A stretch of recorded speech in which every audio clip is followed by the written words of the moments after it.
Good day everyone! Pinoy Screencast is back screencasting, and nandito tayo ngayon sa fan page ni Bulletworthy, one of my friend. And here in his fan page, nakita ko isang logo na sobrang na-attract ako and na-curious kung paano ba pwedeng gawin yon or paano ba ginawa yon.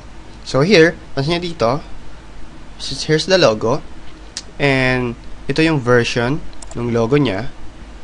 Here. So, ito yung version niya nung kanyang logo. And pansin nyo, napakasimple lang ng logo. But, come to think of it, paano kaya ito ginawa sa Photoshop? So, isipin nyo, pwedeng mano-mano na inisa-isa niyang paikot dyan. But, it will take you a couple of hours, diba? Na meron naman tayong pwedeng gawin na ganitong logo na it will just take you a minute para magawa siya. So, before we start, so, I'd like you to support my friend here, Bulletworthy. He's a designer and an illustrator. He designs, sketch, or illustrates ng sarili niyang designs. Sarili niyang gawa talaga. So, yan. So, let's go to Photoshop. And, grab ko yung kanyang logo. So, here, analyze muna natin. Una, it's a circle with 3 layer ng circles. So, una, this one, then may stroke na white, another one, na gray, then stroke na white, then another one with a stroke na white. Sa center niya, may naka-clipping siya na logo niya, yung BW, which is for Bulletworthy. And dito, may nakapat na text doon sa kanyang logo. So, let's try to do this on our own. So, first, ang gagawin nyo, go to File, New, with 800 by 800 and 300 dpi resolution. Let's name this as logo. Okay. So, unang yung gagawin, go to View, Lock Guide, New Guide. So, 800 by 800, ang kalahati ng 800 by 800 is 400, di ba? So, kasi ang gagawin natin, kukunin natin yung center nung square natin para madali tayo makapag-create ng circle. Kasi yung circle, di ba, meron center point. Kasi doon tayo mag-start ng ating reference. So, 400. Then, okay. Then, again, view, new guide, horizontal, 400. Okay. So, yan. Natin may center na tayo. Next nyo, pansin yung cursor ko, nagbabago siya. Ibig sabihin yan, may tendency na pwede ko magalaw yan. So, ang gagawin natin, view tayo again, lock guides, and para hindi natin siya magalaw. Kasi, yun nga yung magiging reference natin. Next natin, i-color natin ng black yung ating background. By pressing D on the keyboard, so to switch back to our default color, then, Alt backspace, and yan. Kita nyo, nagbago na yung color niya, or nag-fill tayo ng black. Next, create na tayo ng ellipse. Ellipse natin is yung color ng kanyang logo. So, switch tayo. If you're using a CS5, meron siyang switching dito ng window. Then, press I, click. So, reference na natin yung color na yun. So, gawin natin, litan lang natin tong logo niya para madali natin makita or makita nyo yung parating siya gagawin or mag-guide tayo. Okay, there. Then here, click nyo. Click yung ellipse.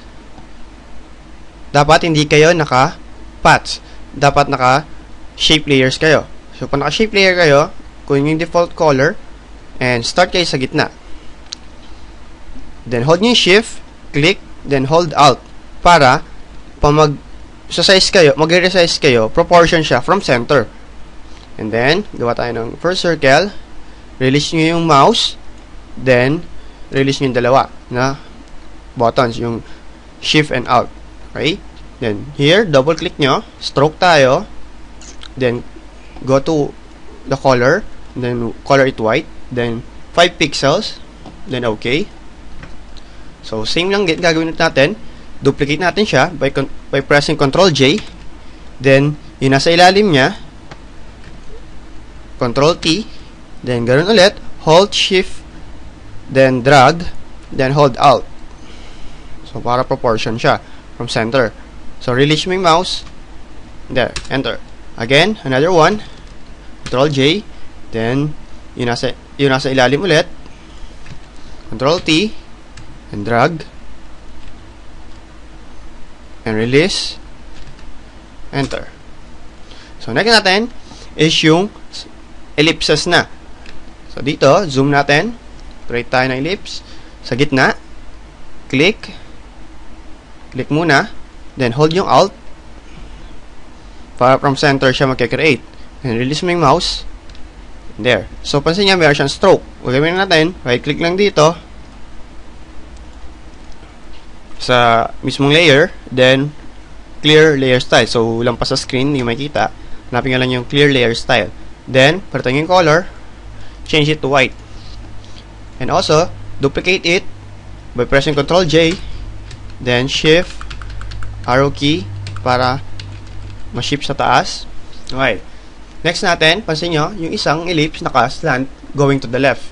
And yung isa going to the right. Or yung isa naka-counterclockwise and counterclockwise yung isang ellipse.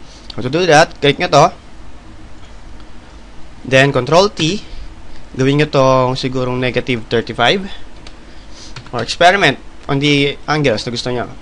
So, there. Okay na yan. Ganon din dito sa kabila. Pakabila naman siya. Control T. Then, 35. So, okay na yan. So, unahin natin nasa taas. So, zoom out ko lang para mas makita nyo. So, next natin is yung ellipse natin. I-repeat na natin siya. So, to do that, we need to duplicate it. This one. Control J. Then, Control T. Kasi nyo, hanapin yung anchor point.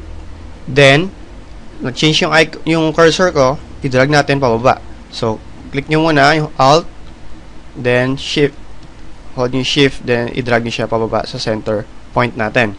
Next is, i-change natin yung kanyang angle. This one. So, habang nakaselect pa siya, change nyo na yung angle niya. Yung sa next position niya. So, siguro 5. Then, okay. So, enter. So, once na nandun na siya, na-duplicate na siya, ito na yung magiging reference para mag-repeat siya.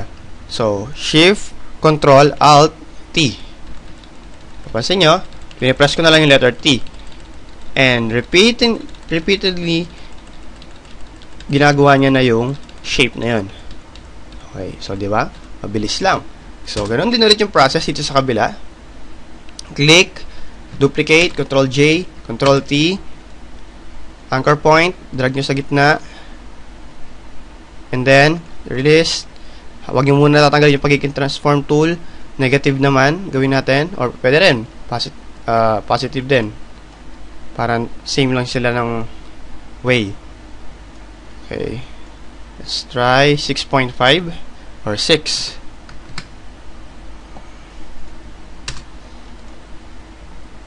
Six is okay na. So, click, Shift, Control, Alt, T.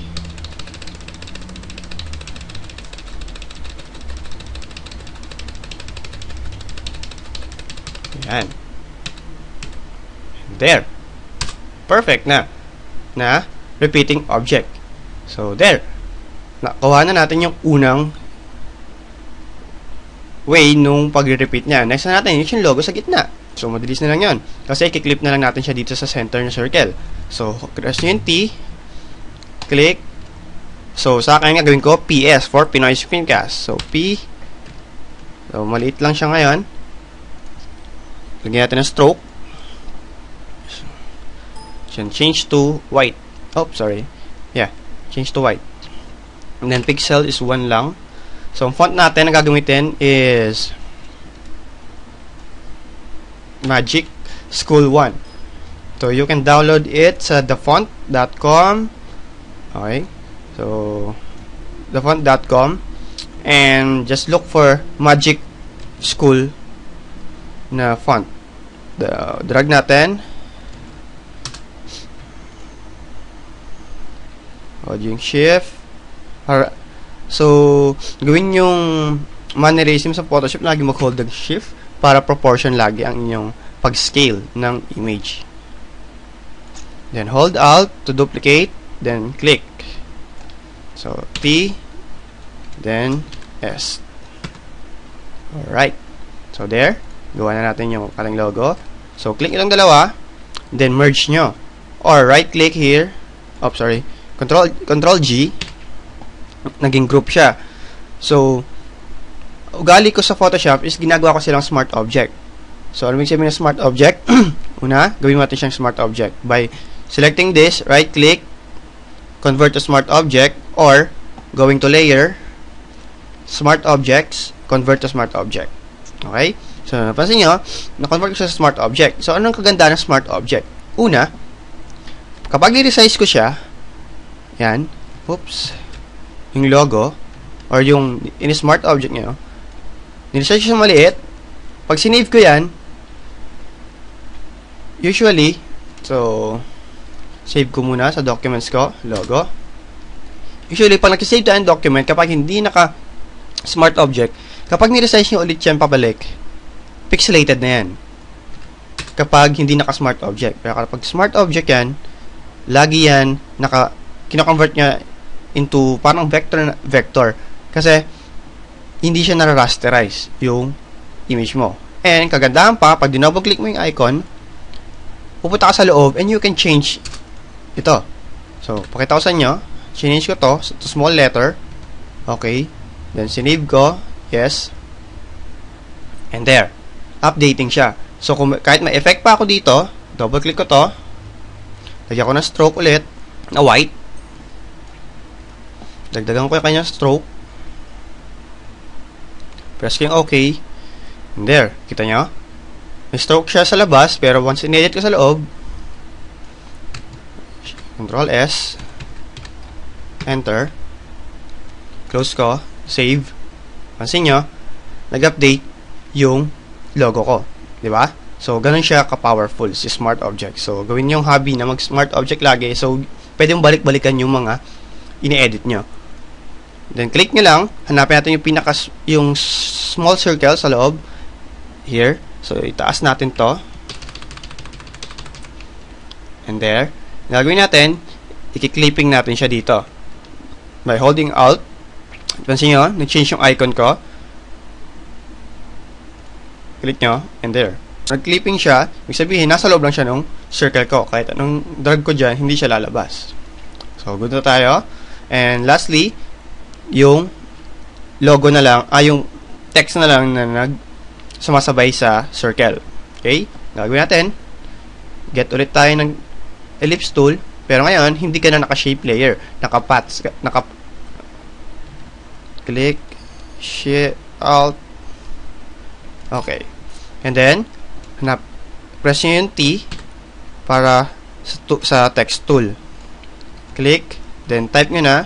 Sa akin, na-type ko, Pinoy Screencast. So, select. Sa akin, gamitin ko. One of my favorite font is Typography Pro. So, change ko lang yung size. Okay. Oh.